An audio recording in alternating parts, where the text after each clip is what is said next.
صباح الخير جميعا. نرحب بكم في هذه الفعالية التي ترعاها الجامعة العربية بالتنسيق مع سفارة الهند بالقاهرة، وهي احتفالية تقام بمناسبة مرور 150 عاما على ميلاد الزعيم الهندي الراحل المهاتما غاندي، الذي ترك خلفه إرثا سياسيا يعتد به على الصعيد العالمي.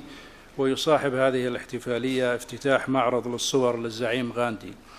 ويشرفنا أيضا حضور السيد الأمين العام الجامعة العربية لهذه الفعالية، والتي نبدأها بكلمة لسعادة سفير جمهورية الهند بالقاهرة، فليتفضل مشكورا. Your Excellency, Mr. Ahmed Abul Gate, Secretary General, League of Arab States, Dr. Mohammed Salmawi, former President, Writers Union, Excellency and dear friend Dr. Khalid Al Abbas, Assistant Secretary General, distinguished ambassadors, esteemed colleagues and guests. Today, 2nd of October 2019, marks the 150th birth anniversary of Mahatma Gandhi. A towering personality of modern times, Mohandas Karamchand Gandhi, venerably called Mahatma or Great Soul, changed the tide of events and left an indelible imprint on history. He achieved freedom for India from the clutches of colonialism, armed with nothing but non-violence. The Mahatma said, "Non-violence is the greatest force at the disposal of mankind. It is mightier than the mightiest weapon of destruction devised by the ingenuity of man."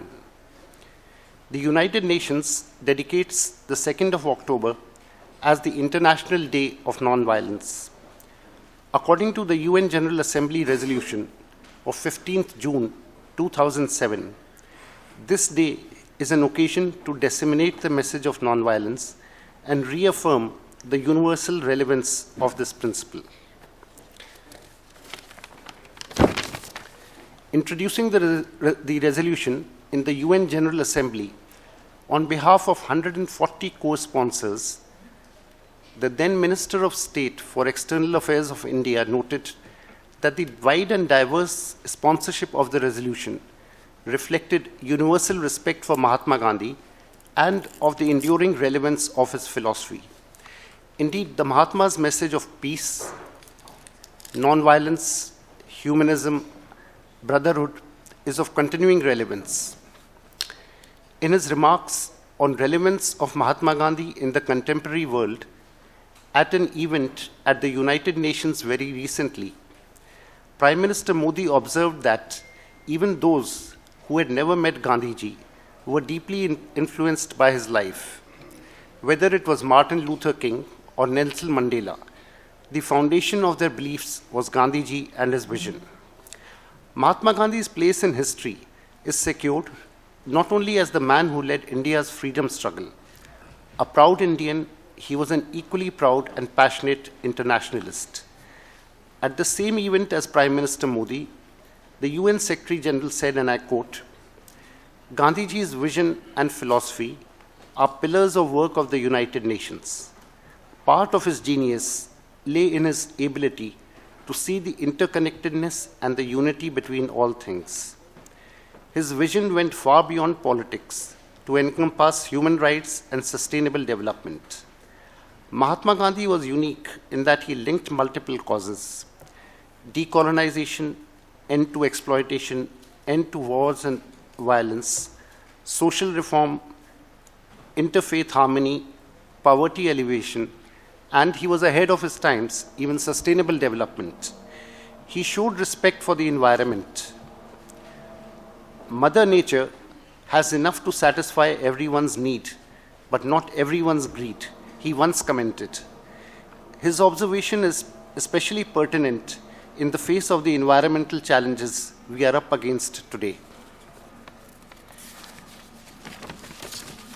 An year ago, we launched celebrations in Egypt for the Mahatma's 150th birth anniversary, as we did in several countries across the world, including many of yours. It is fitting that we cap these celebrations with this event at the headquarters of the League of Arab States. It is indeed a privilege to have the Honorable Secretary General with us. Sir, thank you for gracing this occasion despite your busy schedule. We are grateful to the Secretariat of the League for collaborating and co-hosting the function. Let me place on record that, as always, Ambassador Dr. Khalid Al-Abbas and his team were very supportive of this venture. We are also indebted to Dr. Muhammad Salmawi, an old friend of India. Our thanks are also due to the other dignitaries and indeed to all the guests present here with us.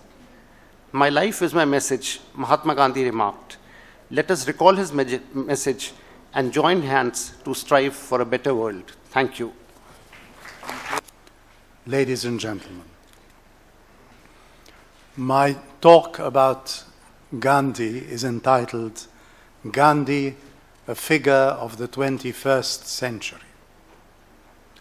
Mohandas Karamchand Gandhi, otherwise known by the name given him by India's great poet Rabindranath Tagore, Mahatma Gandhi, was born on this very day 150 years ago. But his remembrance today gains special significance for humanity at large. We are at present living one of the most violent eras in our modern history. Armed conflict ranges in many parts of the world. Terrorist attacks take place at close intervals in all 5 continents, and chaos reigns supreme all around us.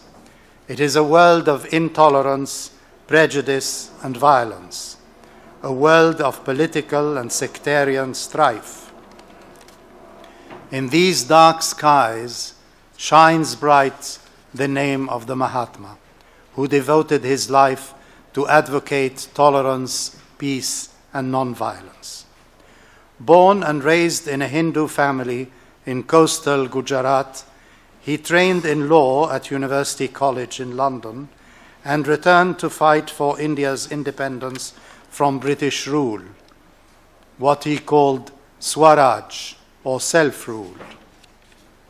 Imprisoned for many years, Gandhi lived modestly in a self-sufficient community, wearing the traditional Indian shawl and taking long fasts for self-purification and political protest.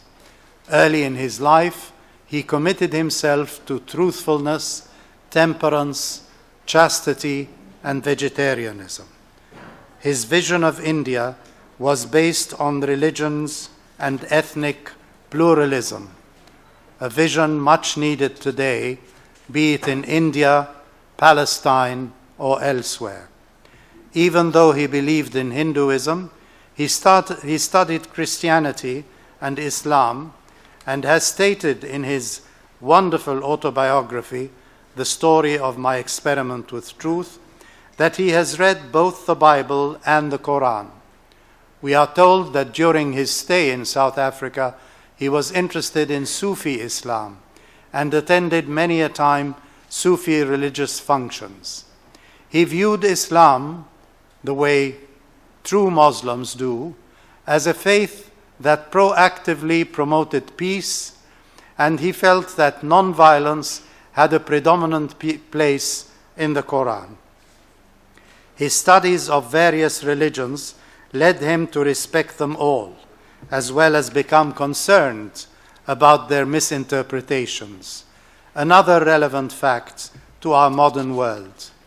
One such misinterpretation, propagated by modern-day political Islam, is the use of jihad as a terrorist tool in defiance of Islamic doctrine, which stipulates quite clearly that real jihad is aimed at one's own weaknesses, a principle echoed by Gandhi himself when he said, "The most important battle to fight is overcoming one's own demons, fears, and insecurities." He once summarized his belief in the saying that God is truth, which is another doctrine of Islam, a religion that gives God the name Al-Haq, meaning truth. During the last 150 years, Gandhi's legacy has seen a wide-ranging influence throughout the world. Modern civil rights movements owe a lot to his teachings. Martin Luther King, James Lawson, and James Beeville, just to name a few, all drew from his writings to develop their own theories of nonviolence. Martin Luther King in particular has said, "Christ gave us the goals and Mahatma Gandhi the tactics." Nelson Mandela was also inspired by Gandhi, as pointed out by the ambassador. In his early years, he was a declared follower of Gandhi's nonviolent resistance. In Europe, Romain Rolland was the first to write about Gandhi in his famous book that carries the Mahatma's name. Tolstoy exchanged written letters with Gandhi. From two worlds wide apart, John Lennon and American Vice President Al Gore both spoke about being influenced by Gandhi. And so did Barack Obama, who said that his biggest inspiration came from Gandhi. Time magazine recently named the Dalai Lama, Lech Wałęsa, Martin Luther King, Cesar Chavez, Benigno Aquino, and Desmond Tutu as children of Gandhi. But it was Albert Einstein who wrote, "Mahatma Gandhi's life achievement stands unique in political history.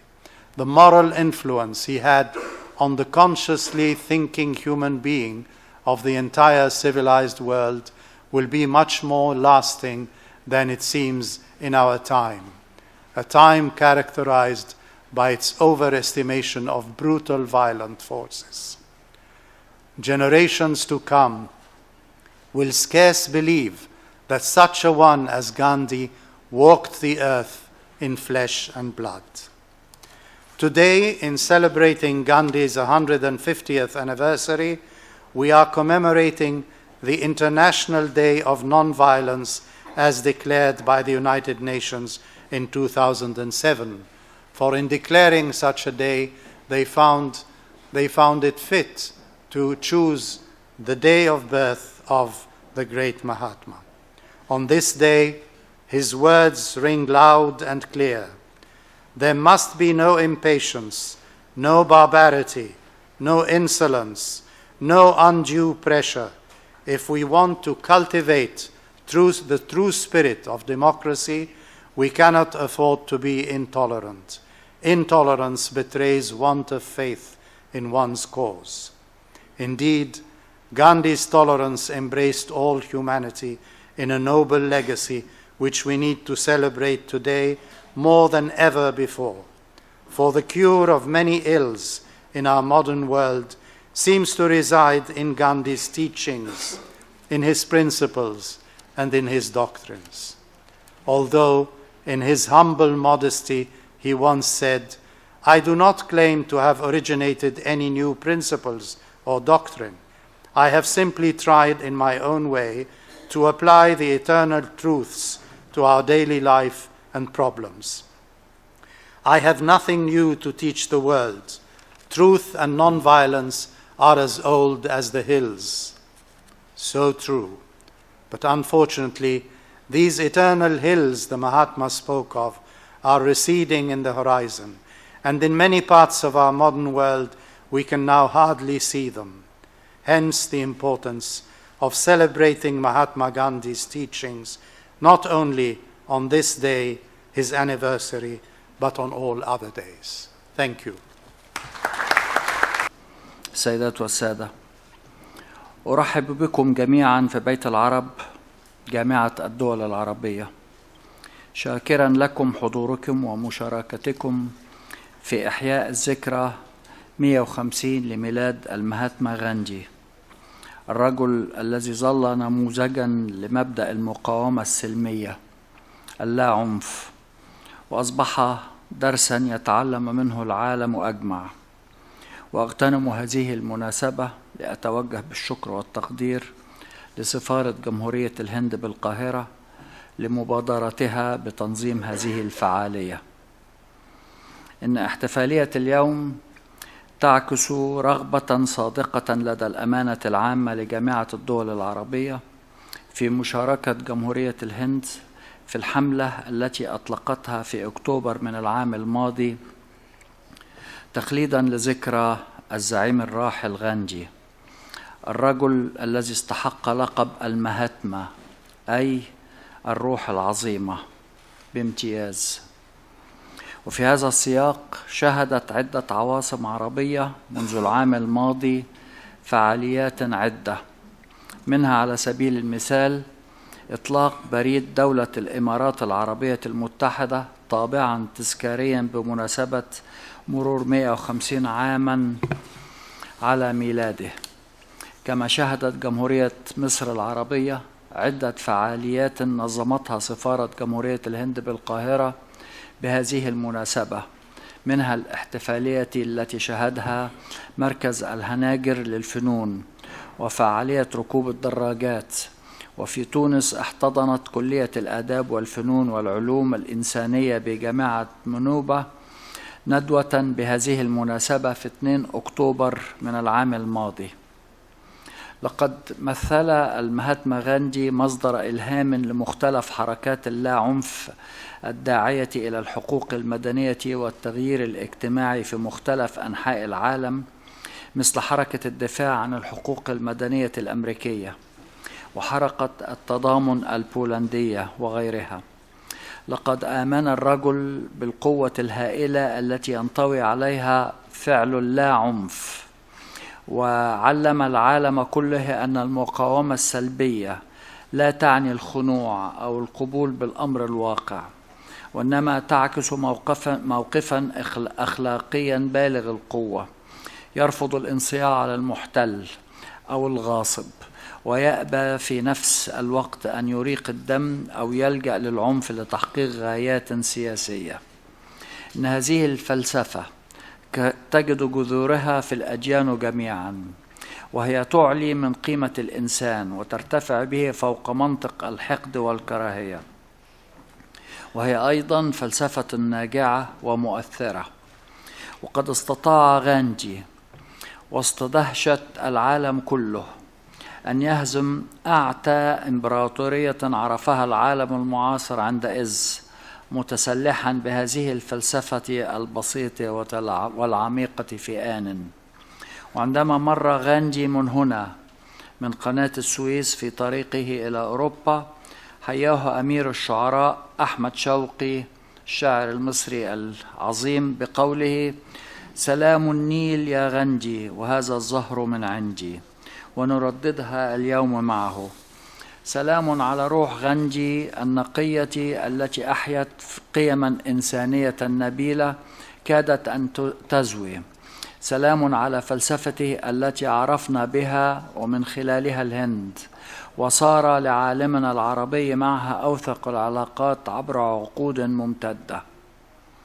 إن كافة الدول الأعضاء في جامعة الدول العربية تحرص على تعزيز علاقاتها مع جمهورية الهند في مختلف المجالات السياسية والاقتصادية والاجتماعية والثقافية، من خلال تفعيل آليات منتدى التعاون العربي الهندي الذي أنشئ في ديسمبر 2008، وأصبح إطارا مؤسسيا هاما لتنظيم التعاون بين الجانبين وتوسيع مجالاته بما يتلائم مع المتغيرات الدولية ويخدم مصلحة الجانبين. أتطلع لعقد الدورة الثانية للاجتماع الوزاري لمنتدى التعاون العربي الهندي في المستقبل القريب، كما أنوه باستمرار جمهورية الهند في دعم الحقوق المشروعة للشعب الفلسطيني لما عرف عنها من التزام راسخ بدعم حق تقرير المصير. وأشير على نحو خاص بإسهام الهند في ميزانية الأونروا وكالة غوث اللاجئين الفلسطينيين العام الماضي وهذا العام أيضا، بما ساعدها على تجاوز أزمتها المالية. إننا أحوج اليوم أكثر من أي وقت مضى إلى إمعان النظر في ذلك النموذج الذي قدمه المهاتما غاندي للبشرية، وأردد معه ما قاله يوما من أن لا عنف هو أقوى قوة في متناول البشرية، فهو أعتى من أشد أسلحة الدمار الشامل فتكا. أخيراً أتوجه بالشكر لكل من ساهم في إحياء هذه الفعالية الهامة. شكراً جزيلاً لكم جميعاً.